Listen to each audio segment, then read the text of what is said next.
Well, hello there. I thought I'd show you some drawings from my many years of doodling in sketchbooks and things like that. I found that drawing, keeping a sketch pad like this in my backpack or wherever, and keeping it with me with some pencils and pens is always a great way to spend time by yourself. And I don't know beyond that, what is the purpose? Why do we do this? I don't know.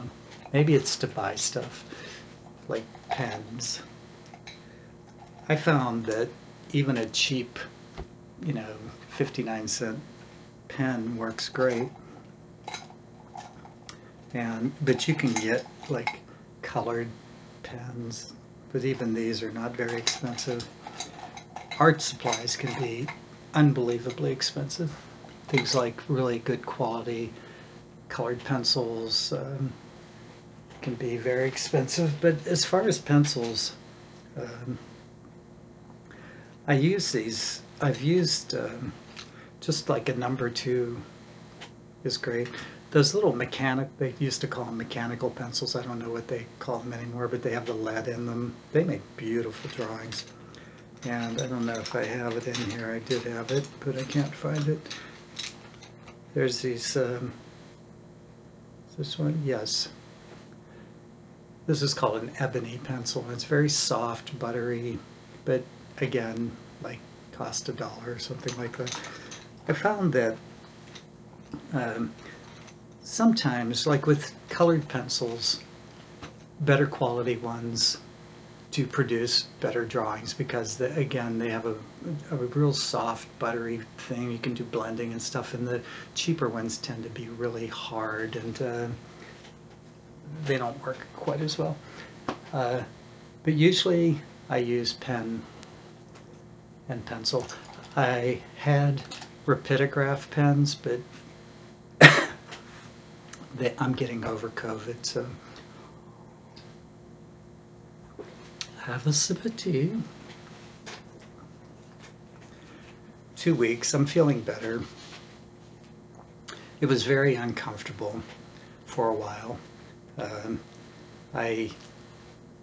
My nose just kept running constantly, and I had a terrible headache, and my stomach was upset, and I couldn't taste anything. I was going to say I lost my sense of taste, but I've never lost my sense of taste. Yeah, what else? Oh, and I slept. It was like I was drugged. I couldn't, and then it's like I feel better, and then it would come back, and I'd feel better, and it would come back. But it seems I'm going to survive. Anyway, back to drawings. So yeah, this is just a number 2 pencil.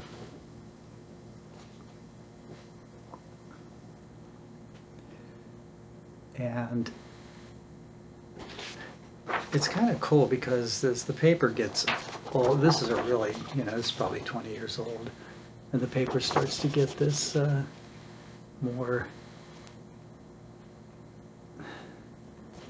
it gets an aged look to it. It's kind of nice. And a lot of times, like if I was sitting in a doctor's office, which I've done a lot in my life, I just pick up a magazine and sketch it, and that's probably where that's from.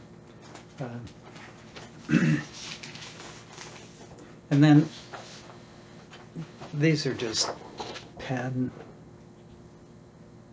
and again, this obviously from an opera magazine.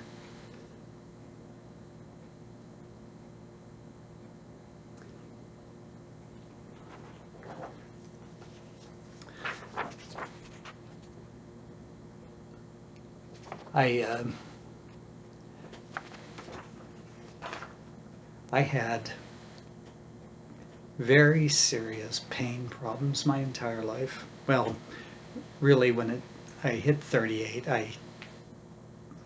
something happened to me, and I've been to many, many doctors throughout my life. And sometimes I would draw what I was feeling.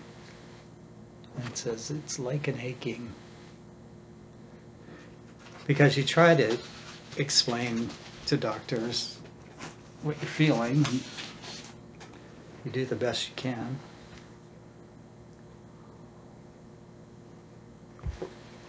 But that was another reason I spent a lot of time drawing, is I spent a lot of time by myself.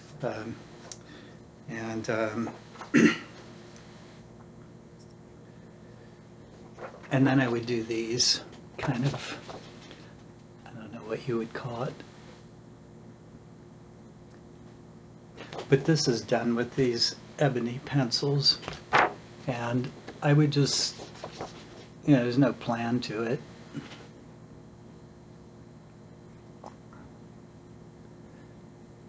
It's really just a doodle. So yeah, I'd be sitting in the doctor's office and waiting for tests, and then I had a partner that I had to drive everywhere because he didn't drive, and so I'd be waiting in the car, and I think we all spend a lot of time, I don't know, maybe not everybody, but I certainly have spent a lot of time by myself. Even when I was in a relationship, I felt very much by myself much of the time. I had dogs, I miss my dogs. But I noticed that in relationships you can feel very by yourself even though you're in a relationship, because the person is, living their life, and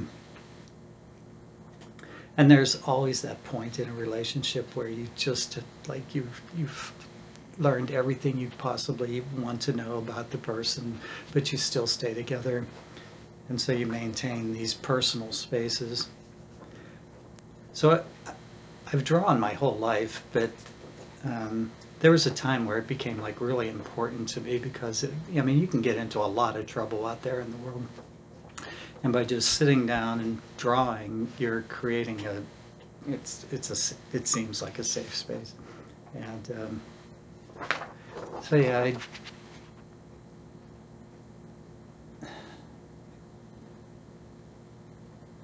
sometimes I would just make things up.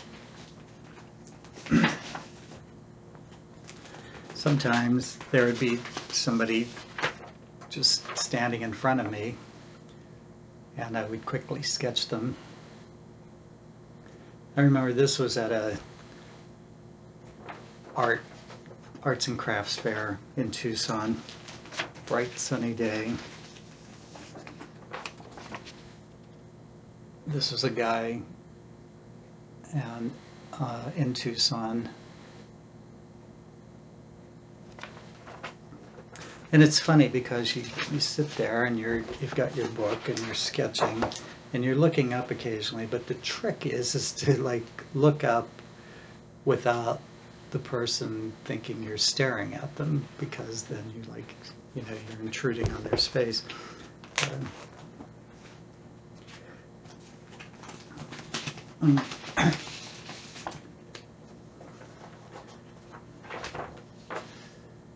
And then, I'd start these doodles, and then another nice thing about drawing like this is then once it starts, I get lost in it, and time stops, and I just am in the drawing, and I'm going along, and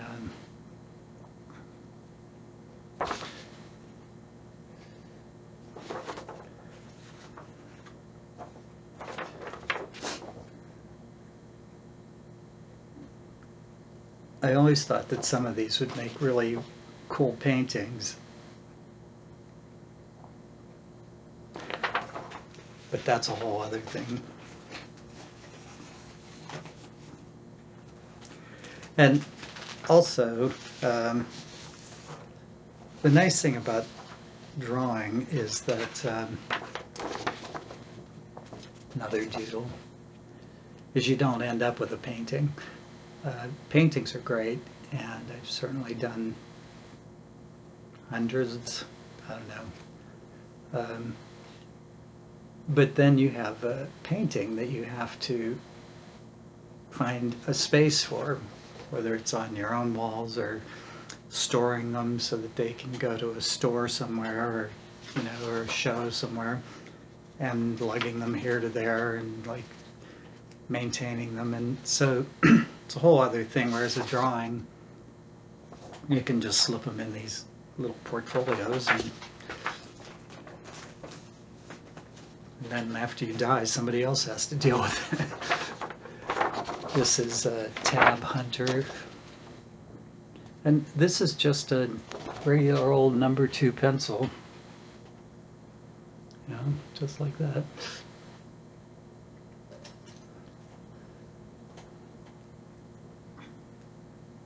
And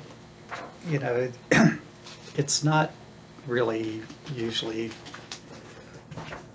what you're using, it's how you use it.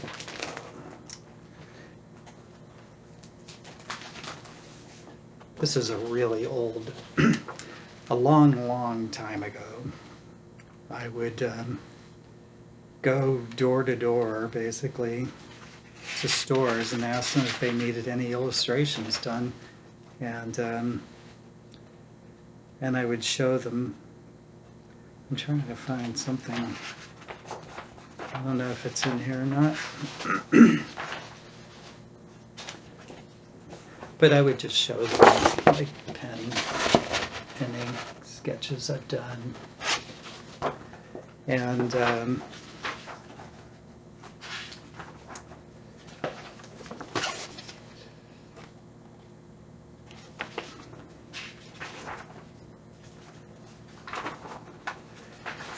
sometimes they needed menus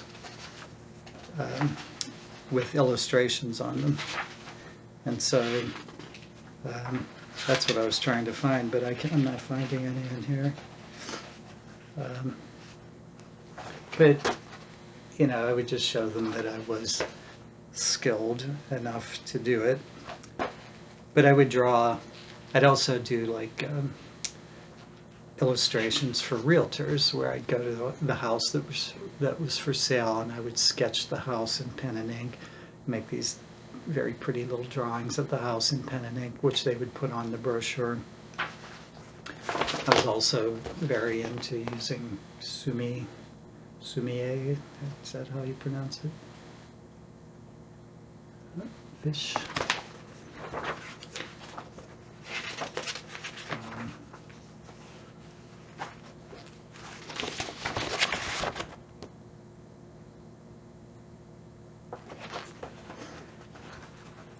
But using little sketchbooks like this, one time I went into a place that did productions for like Las Vegas shows, and they needed somebody to paint sets, and I walked in with just my little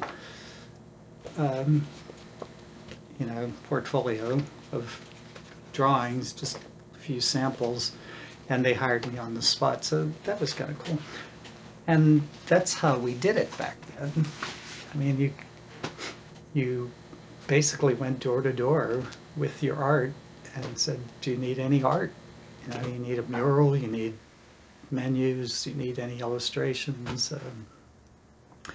And they would say, well, can you draw? Can you paint? And so you had to just go, yes, I can, see? And it's so different today. Today we use this machine, and I see a picture of me when this is my graduation picture.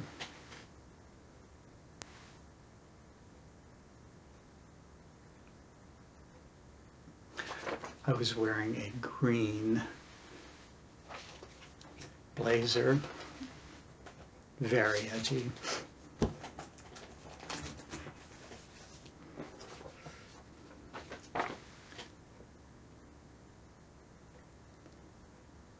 Today, we have the algorithm, and I have looked into how to boost this channel.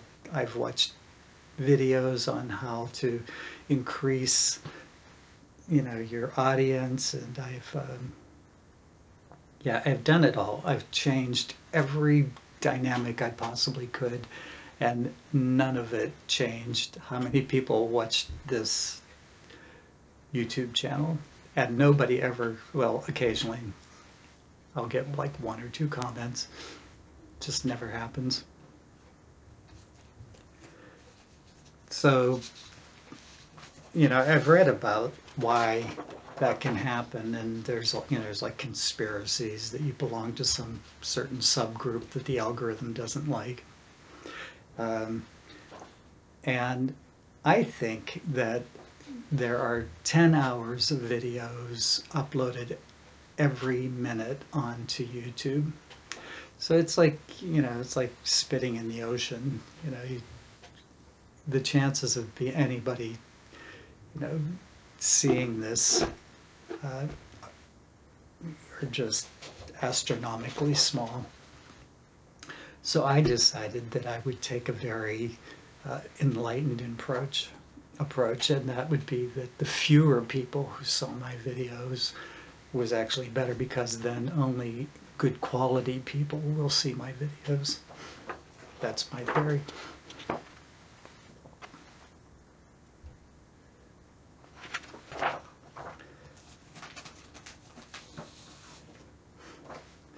This is what is this?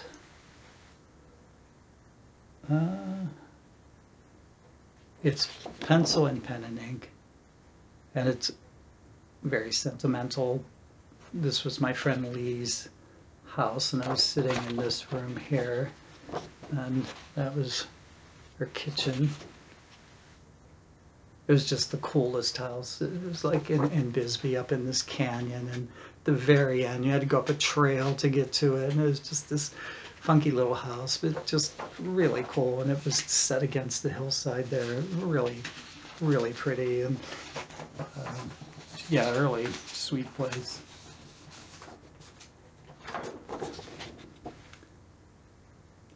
There's a concept or an idea, or I don't know, an image in Mexico called King Death, and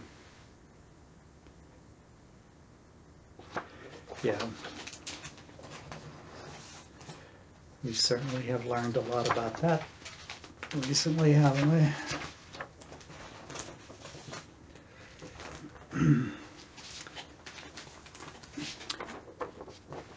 And then I was sitting waiting for my partner. He was in this drumming group, and I spent a lot of time waiting. Did you ever notice that in relationships? You spend a lot of time waiting for that person. Well, anyway, I would sketch what was in front of me, and this is just some corner in Tucson. And then I would do like cartoons as well. I had dogs, and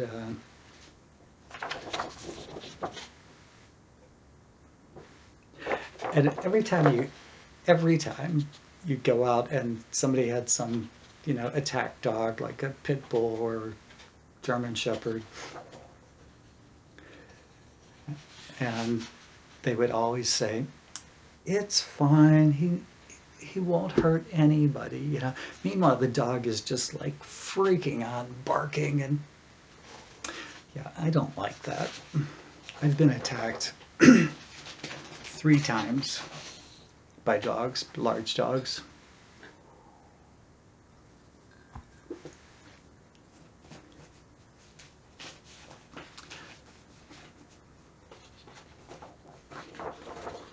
And then I had a dream about this. Sometimes I'd have these very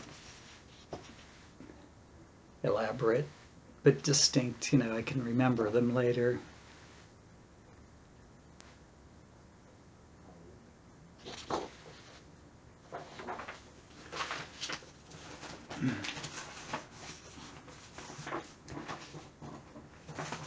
So that's another fun thing to do when you're drawing is,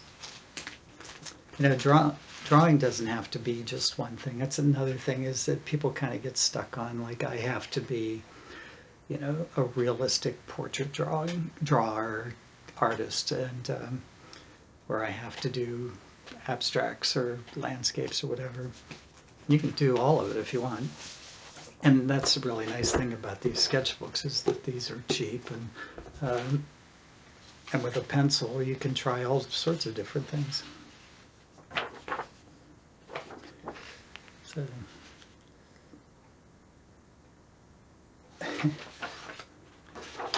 this is a charcoal.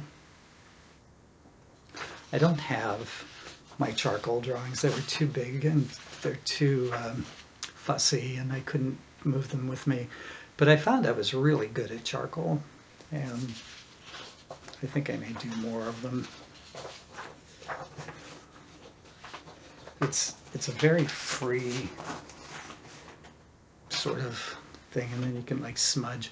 What I used to do with charcoals, and I don't know if that's, you know, anyway, I lived way out in a rural area, and there were forests all around, and I would find campfires, and I would find the charcoal in the bottom of the campfires, and I would use that to make drawings. They were so beautiful. The quality of that, it would like crumble, and yeah, try it sometime. This was a person in that drumming group. I was really getting into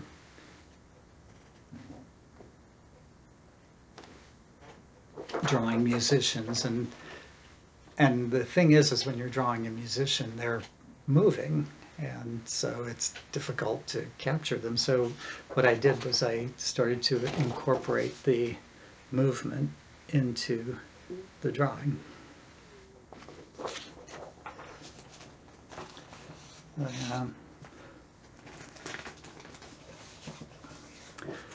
This woman was giving a lecture, and I forget her name, but she worked in the Bush administration, and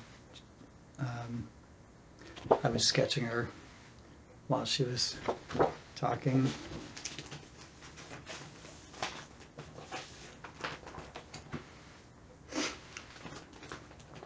Let's see what else we got here.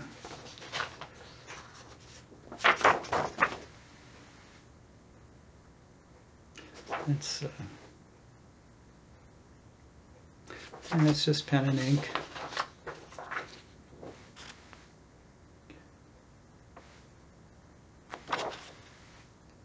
And I tried to do like humorous sketches and sketches that might be used in magazines.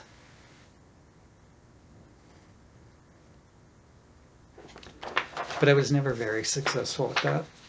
There were these books called like Artist Market and things like that. You know, and you'd make endless copies and mail lots of mailings out to different companies, and usually I never even heard back from them. So it was really a waste. So let's see. And then this one is actually a watercolor. And I've tried to do fantasy art as well, but I don't think I'm very good at it. It doesn't have, I think I would go in and make it darker, more moody.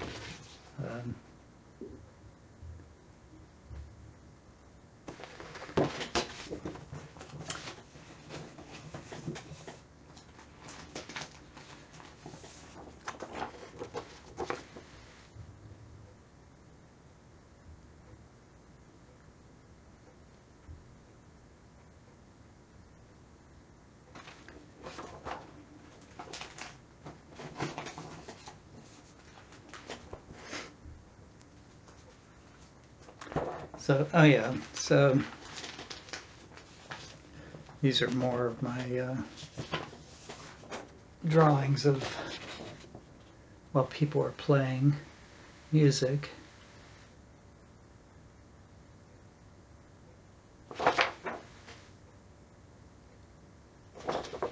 And some of these people have, after they're done playing, I show it to them, and they've used them on albums and posters and things like that.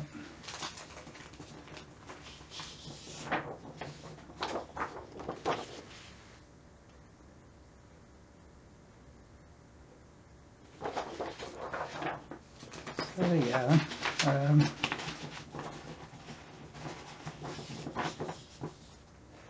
that's another thing, if you're like sitting in a cafe or something, and a lot of times I would sit and just draw the people around me.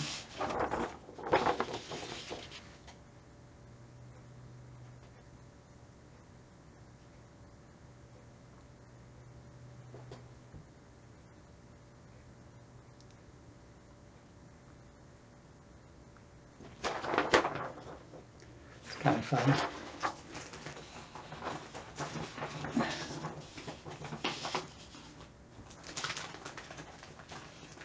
This is just a regular number 2 pencil.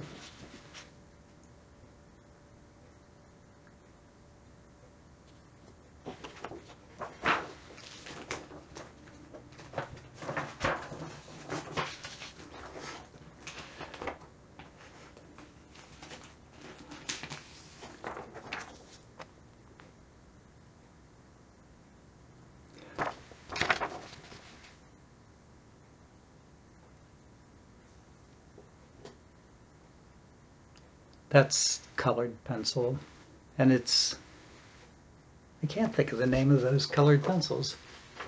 It's the better quality ones. Anyway, colored pencils are really fun. I think it's one of my more favorite types of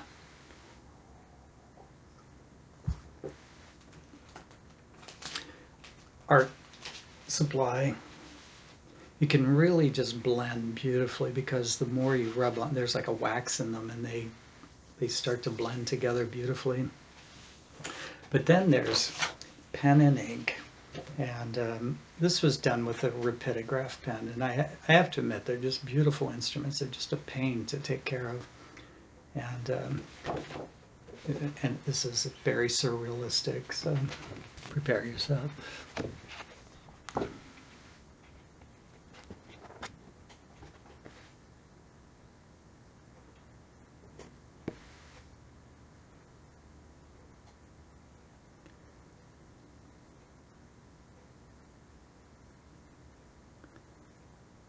And what's really interesting about this is that it's on this paper that's made out of plastic, and that's watercolor. The color there is watercolor and pen and ink, and but the paper is plastic. You can, if you were to feel it, it feels just like a thin sheet of plastic. But they made it so that you can use it for watercolor. So anyway, just bizarre. Surrealism is fun, but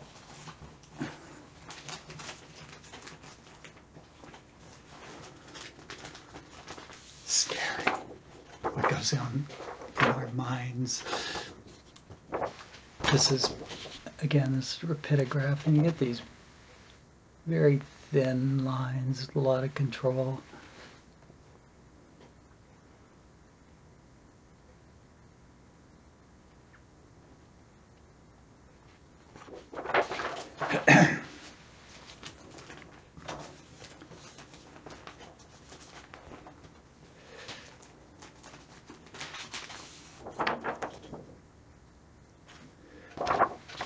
And again, this was like, I'm trying to be humorous and send it off to magazines.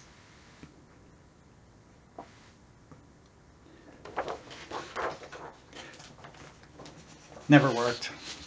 Not even once. I must have sent out hundreds of them. I just did these yesterday. This is actually pencil and watercolor. Another one in here. one does not want to come out. There we go.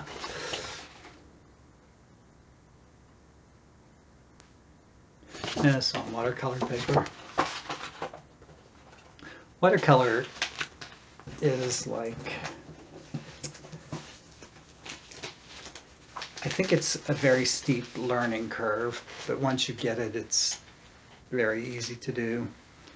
I know people have a lot of difficulty with it, but I find that it's not as difficult as it seems once you understand that it's sort of reverse of using regular paint like acrylics or oils or anything like that.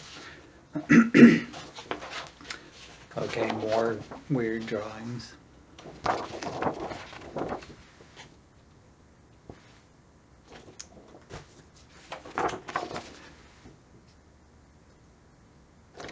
I also approached like tattoo shops, you know, but didn't have any luck there either. Because most tattoo artists are artists and they can do their own art.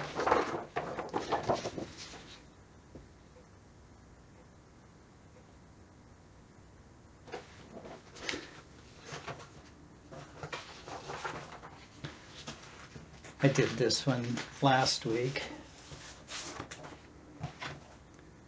It's really bad. I gave up on it. I don't know. I don't think I'm a very good fantasy artist. I like these sorts of things where it's very free and I can just doodle up some stuff, some characters. Okay, so this is completely different altogether. And what I found was that I don't think I'm very good at fantasy with paper and pen and ink or whatever, watercolor. But I found that I was really good at it on the computer, using computer graphic software. And so I started making things like this.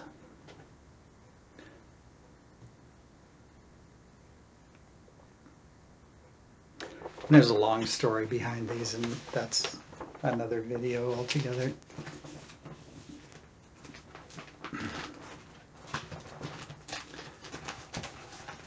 And here's a couple more.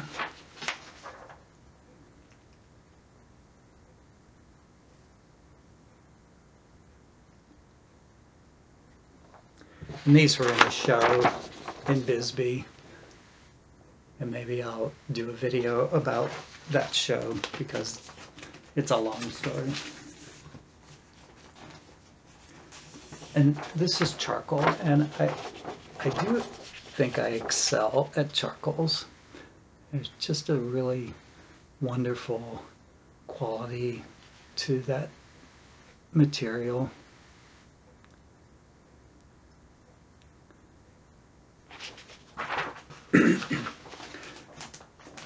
And that's another nice thing about drawing, is that you can try all sorts of different things. You can try pens, pen and ink, you know, little bottles of ink. These can be really fun. There's these old style pens. These are called Quill pens, and a bunch of them in there. I don't use these very much though. Oh, one more. So we're at, one more. I have another one. I'll do another video. There was another section to this, but I think I lost it somewhere. Fantasy art. So yeah, if you're stuck in the house and you're bored, go get a pencil and paper and have some fun.